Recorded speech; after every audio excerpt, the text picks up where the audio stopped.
সাংবাদিক বন্ধুরা, আসসালামু আলাইকুম।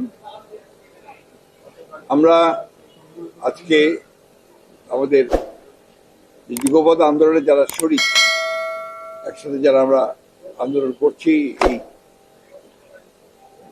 আমাদের যে গণতান্ত্রিক অধিকার, ভোটের অধিকার, আমাদের বেঁচে থাকার অধিকারকে ফিরিয়ে আনার জন্য এই ফ্যাসিস্ট আওয়ামী লীগ সরকারের বিরুদ্ধে যারা কাঁধে কাঁধ মিলিয়ে আমরা আন্দোলন করছি, সেই সব রাজনৈতিক দলগুলোর সঙ্গে আমরা আবার আলোচনা শুরু করেছি।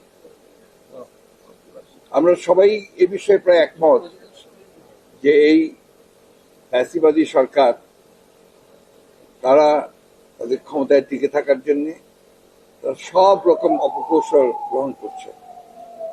এবং এখানে 1971 সালের স্বাধীনতা যুদ্ধের যে চেতনা, সেই চেতনাকে প্রলম্বিত করে তারা নিজেদের ক্ষমতাকে কন্ট্রোল করার লক্ষ্যে তারা দেশের সমস্ত প্রতিষ্ঠানগুলোকে, গণতান্ত্রিক প্রতিষ্ঠানগুলোকে তারা ধ্বংস করছে এবং একই সঙ্গে তারা রাষ্ট্রযন্ত্রকে ব্যবহার করছে এবং গোটা রাষ্ট্রকে একটা একদলীয় রাষ্ট্র ব্যবস্থায় তারা নিয়ে যেতে চাচ্ছে এবং একটা যে এটা করছে তারা সম্পূর্ণ একটা রাষ্ট্রীয় সন্ত্রাস সৃষ্টি করে। আজকে এই অবস্থার প্রেক্ষিতে তারা একটা নির্বাচন করেছে, যে নির্বাচনটা মানুষ বর্জন করেছে। মানুষ নির্বাচনে ভোট দিতে চায়নি, অর্থাৎ দেশের মানুষ তারা চায় যে এই দেশে একটা অবাধ, নিরপেক্ষ, সুষ্ঠু নির্বাচন হোক এবং সেটা একটা নির্দলীয় সরকারের অধীনে হোক এবং সেই নির্বাচনের মাধ্যমে এই দেশের মানুষ তারা তাদের যে মতামত, সেই মতামতকে দিতে চায়। এই জন্যই আমরা রাজনৈতিক দলগুলো আমরা একসাথে হয়ে, 65টি রাজনৈতিক দল আমরা একসাথে হয়ে দেশের মানুষের এই আশা আকাঙ্ক্ষা পূরণ করার জন্য আমরা দীর্ঘকাল ধরে সংগ্রাম করছি, লড়াই করছি। আমরা জানি যে এই সরকার তার সমস্ত রাষ্ট্র ক্ষমতাকে দখল করে বেআইনি ভাবে রাষ্ট্রযন্ত্রকে ব্যবহার করে আজকে সে জোর করে ক্ষমতায় দখল করে বসে আছে। কিন্তু ইতিহাস বলেই যে এইভাবে জোর করে ক্ষমতায় দখল করে বেশি দিন টিকে থাকা যায় না। কিছুদিন হয়তো টিকে থাকা যায়, মানুষের কষ্ট হয়, এর তারা করছে এটা অন্যায়ভাবে নির্যাতন, নিপীড়ন, হত্যা, খুন যখন করে আজকে তারা এই ভয়ে একটা ত্রাসের একটা আবহাওয়া সৃষ্টি করেছে, সেটা দিয়ে তারা ক্ষমতায় টিকে থাকতে চায়। আজকে তাদের দুর্নীতি, তাদের অনিয়ম, তাদের স্বজনপ্রীতি এমন একটা জায়গায় গিয়ে পৌঁছেছে যে এখন সবই সচেতন মানুষ যারা আছেন তারা সবাই বলছেন এটা একটা মাফিয়া রাষ্ট্রে পরিণত হয়েছে এবং এই ক্ষমতাকে টিকিয়ে রাখার জন্য তারা নতুন নতুন নির্বাচনের কৌশল বের করে, দামি ইলেকশন করে, কখনো নিশিরাতের ভোট করে, আগের রাতেই ভোট করে দেয়, কখনো 154 জনকে বিনা প্রতিদ্বন্দ্বিতা ঘোষণা করে দিয়ে ক্ষমতায় যায়। এই অবস্থায় তারা যাচ্ছে। সেই জন্যই আমরা আবারও এটা আলোচনা বসেছি যে আমাদের এটাকে একটু বিশ্লেষণ করা এবং সেই সঙ্গে আবার ভবিষ্যৎ কর্মপদ্ধতিকে নির্ধারণ করার জন্য আমরা আজকে আলোচনা বসেছিলাম গণফোরাম এবং পিপুলস পার্টির সঙ্গে, বাংলাদেশ পিপুলস পার্টির সঙ্গে। আমাদের সঙ্গে উপস্থিত ছিলেন আমাদের গণফোরামের ব্যবস্থাকে আপনাদেরকে নাম দেওয়া হয়েছে। আমাদের দাদা সুব্রত দাস আছেন গণফোরামের পক্ষ থেকে, এখানে জাকারি আছেন, উনি পিপুলস পার্টির পক্ষ থেকে উনি নেতৃত্ব দিচ্ছেন, তার সঙ্গে তার সদস্যরা এসছেন, আপনাদের কাছে নাম আছে। আমরা এই দেশের এই অবস্থা, বর্তমান অবস্থা, আমাদের যারা একসাথে যুগপৎ আন্দোলন করছি তাদের ভবিষ্যৎ কর্মসূচি, কর্মপদ্ধতি, এই বিষয়গুলো নিয়ে আমরা কথা বলছি। আমি এখন অনুরোধ করবো যে আমাদের গণফোরামের সাধারণ সম্পাদক অ্যাডভোকেট সুব্রত চৌধুরী তিনি তার বক্তব্য।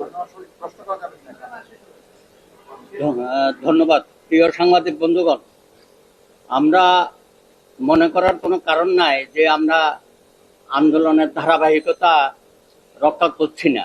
আপনারা ইতিমধ্যেই দেখেছেন যে আবার নতুন উদ্যমে আমরা শুরু করতে যাচ্ছি।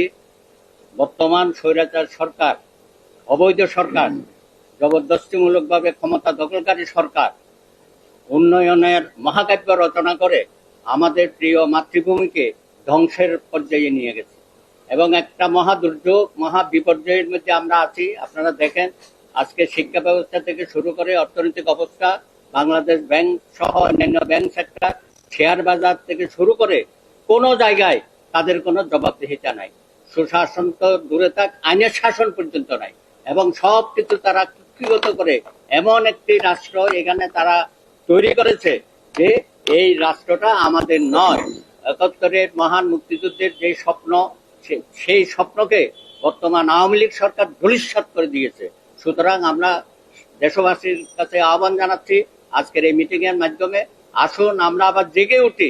এই সরকারের পতন অনিবার্য, জনগণকে সাথে নিয়ে আবার আমরা রাজপথে থাকব, আমাদের আন্দোলন আমরা অগ্রসর করে নিয়ে যাব। এটাই হলো আজকে বাস্তবতা, এবং আগামী দিনে বিভিন্ন কর্মসূচির মধ্য দিয়ে আমরা জনগণের সামনে আবার উপস্থিত হব। ধন্যবাদ। পিপলস পার্টির চাকারি। বিসমিল্লাহির রহমানির রহিম।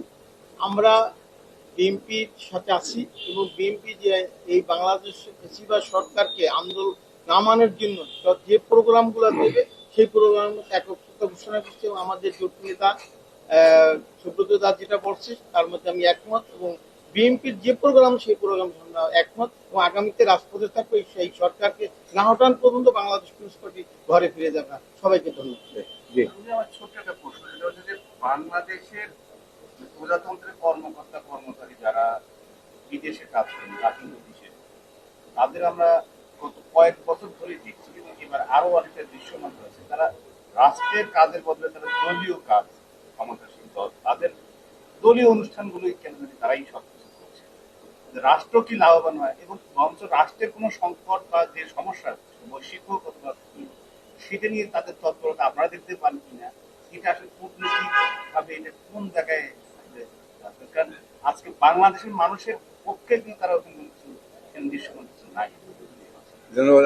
আপনারা জানেন আমি প্রায় যে কথাগুলো বলি, যেখানে আসলে বাংলাদেশকে তারা একটা একদলীয় রাষ্ট্রে পরিণত করছে।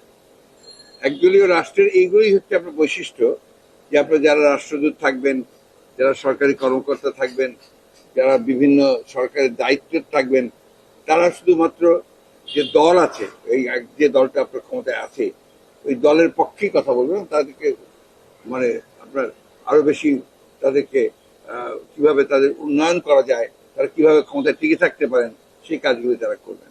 আমরা গত কয়েক বছর ধরে দেখেছি, এটা আপনি সত্যি সঠিক কথা বলেছেন, যে তারা বাইরে যে কাজগুলো করে সে কাজটা তারা বাংলাদেশকে প্রমোট করে না, তারা আওয়ামী লীগকে প্রমোট করে, এবং আওয়ামী লীগকে প্রমোট করার কারণেই তারা ওই বাইরের কিছুটা আপনার লোককে বিভ্রান্ত করার চেষ্টা করে।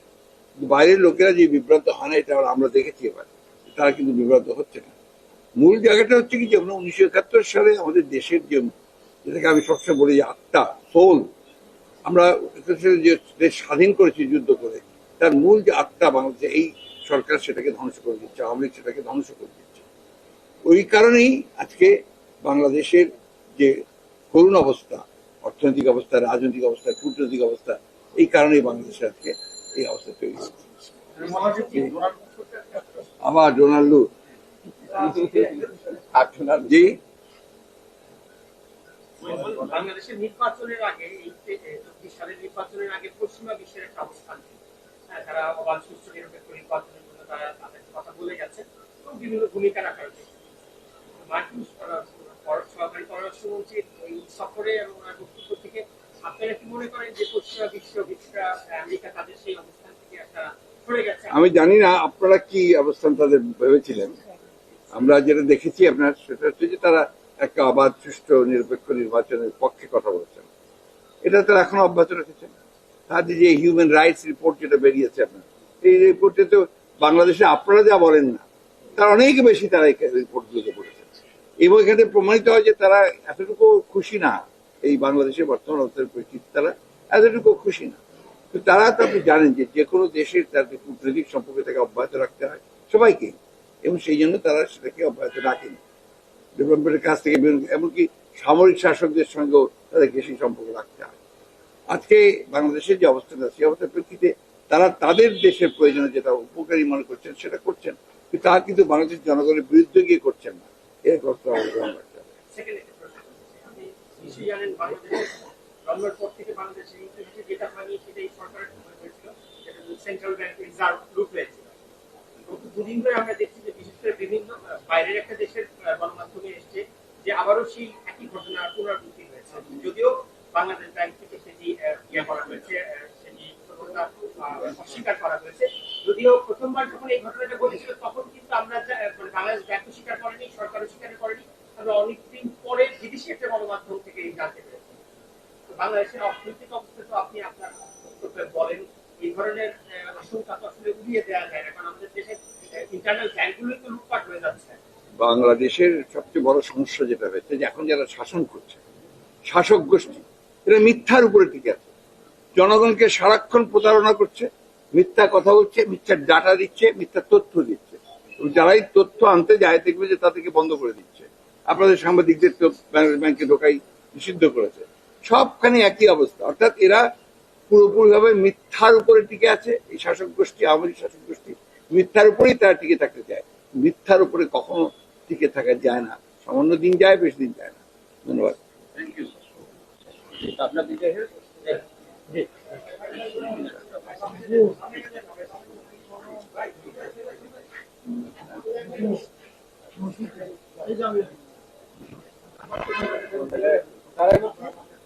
অনেক কিছু